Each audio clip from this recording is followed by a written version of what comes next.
खर्ग island की बात अभी प्रोफेसर सिन्हा मेजर जनरल के सिन्हा साहब कर रहे थे, वो बहुत ही इंपॉर्टेंट है।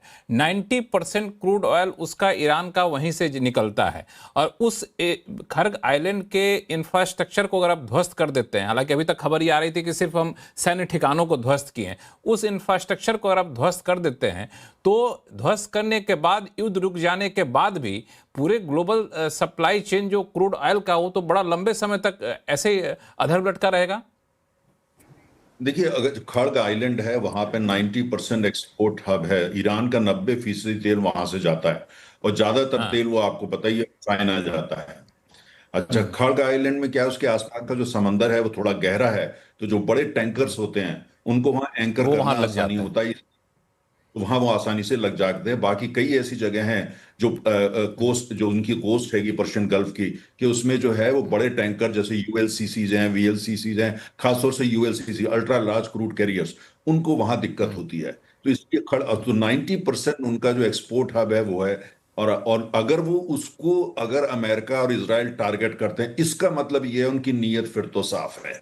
इसका मतलब ये है कि वो तो फिर जो है भयंकर युद्ध की बात हो रही है, क्योंकि ईरान के 90% ऑयल एक्सपोर्ट पे हमला कर देना, वो चाइना की जो एनर्जी सिक्योरिटी है उस पर भी हमला है, चाइना की जो इंपोर्ट स्ट्रेटजी है उस पर भी हमला है, और दूसरी बात यह है कि ईरान की अर्थव्यवस्था की जो रीढ़ की हड्डी है उस पर भी हमला है।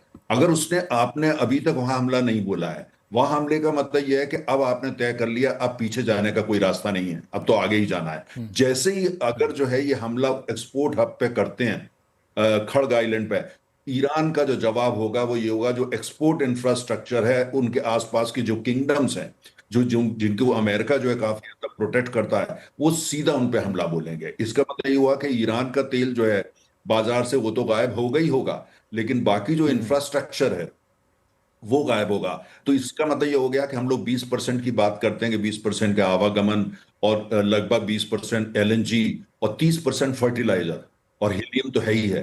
तो ये तीन लेकिन बड़ी चीजें जो हैं, तेल, गैस और फर्टिलाइजर, और फर्टिलाइजर पूरे वर्ल्ड सिक्योरिटी के लिए इंपॉर्टेंट है। तो इसलिए वो तो फिर बहुत बड़ी, अगर वहां हमले का मतलब ये है कि अब अमेरिका इसराइल ने तय कर लिया है, अब तो फिर आगे ही जाना है, क्योंकि पीछे के सारे रास्ते फिर बंद हो जाते हैं। और जो करा गया है अभी तक, शायद धमकी है, ईरान को कहा जा रहा है, ईरान को एक्चुअली जो लैंग्वेज यूज करी जा रही है, कुल मिला के ये है कि आप आत्मसमर्पण कर दें।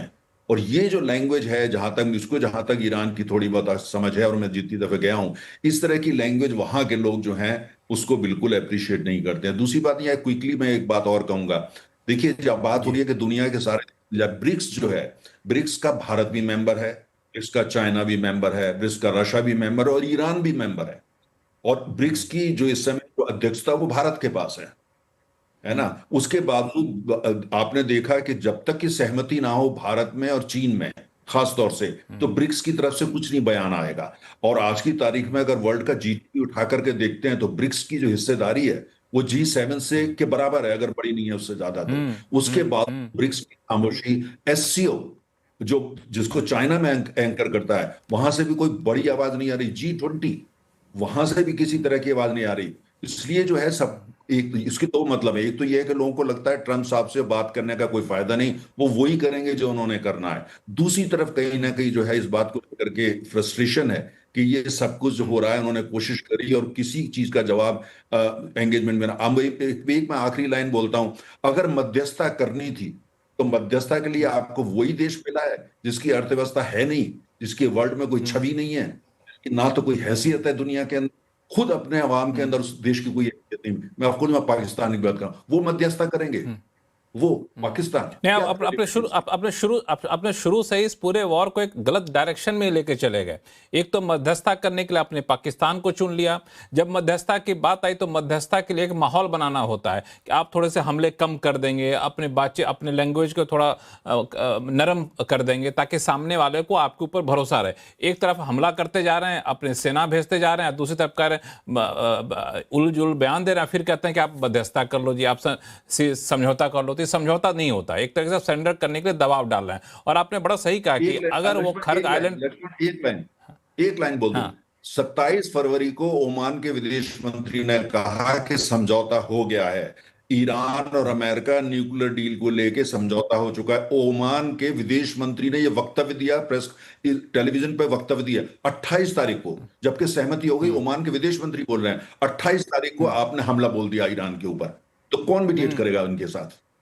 कौन मेडिटेट करेगा? बिल्कुल। अब जो इसीलिए पाकिस्तान जैसा देश ही मेडिटेट करने के लिए आगे बढ़ा, क्योंकि उसके पास खोने के लिए कुछ नहीं, सोचा मेडिटेट कर लूंगा तो शायद हमारी छवि यहाँ पे बन जाएगी। प्रोफेसर गुलशन सचदेवा साहब, ये जो स्थिति है, इस स्थिति में अब तो साफ दिख रहा है कि मध्यस्थता, सीज फायर, युद्ध विराम सिर्फ एक छलावा है। इनका मकसद कुछ और है कि हमें कम से कम पूरे ऑयल मार्केट पर कब्जा कर लेना है।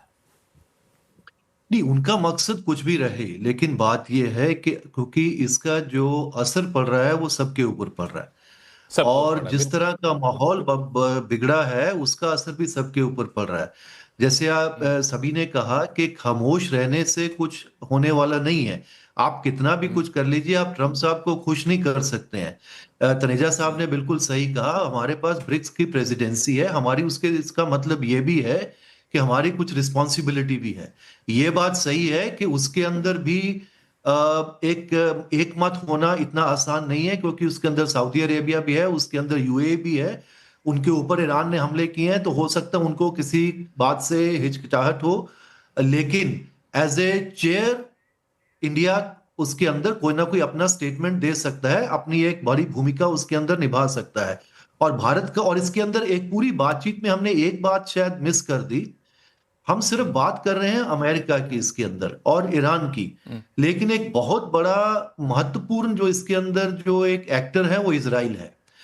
और ये अब पिछले 5 हफ्ते में ये बात बिल्कुल साफ नजर में आ रही है कि जो उद्देश्य है इजराइल का वो बिल्कुल अलग है, और जो उद्देश्य जो अमेरिका किसी भी उद्देश्य से चला हो, चाहे वो बदल गया हो, लेकिन उनके उद्देश्य फिर भी काफी उनसे अलग रहे हैं, इसलिए वो झुंझलाहट में उससे निकलना भी चाहते हैं, लेकिन इजराइल उसको किसी ना किसी तरीके से उसके अंदर फंसाए रखना चाहता है। कल परसों भी आपने देखा होगा कि जैसे ही थोड़ी बहुत उसके अंदर लग रहा था कि कुछ बातचीत हो रही है, ईरान ने भी कबूल किया कि हमारी कुछ उसके अंदर बातचीत हो रही है, उन्होंने हमको अपने कुछ अपना जो दिया है 15 पॉइंट वाला, उसके बाद हमने अपने अपने कुछ उसको पॉइंट्स उनको बताए हैं। उसी टाइम आपने देखा हो कि आईजीआरसी के जो इंटेलिजेंस चीफ है उसको वहां से खत्म कर दिया गया। उसके बाद से और इधर उधर से ईरान के जो है तेल जो भंडार हैं, जो तेल उसके वहां पे जो रिफाइनरीज वगैरह हैं उनके ऊपर हमले किए गए हैं। तो अभी भी मुझे लगता है कि इजराइल बिल्कुल नहीं चाहेगा कि किसी तरीके से इसके अंदर कोई समझौता हो पाए, क्योंकि वो चाहता है कि जितना लंबा ये खिंच जाएगा उसके अंदर पूरा नुकसान जितना हो सकता है इंपॉर्टेंट ईरान पॉइंट का आपने उठाया। वहीं पे रहे। तो इसलिए उसको अलग से करना, ये पूरा हमको समझना पड़ेगा। और अमेरिका को, जब तक वो अमेरिका उनके दबाव में रहेगा, ये जंग का कोई मुझे लगता है वहां से जल्दी से हल निकलने वाला नहीं है, और इसी तरह के बयानबाजियां आती रहेंगी और आगे बढ़ती चली जाएगी, क्योंकि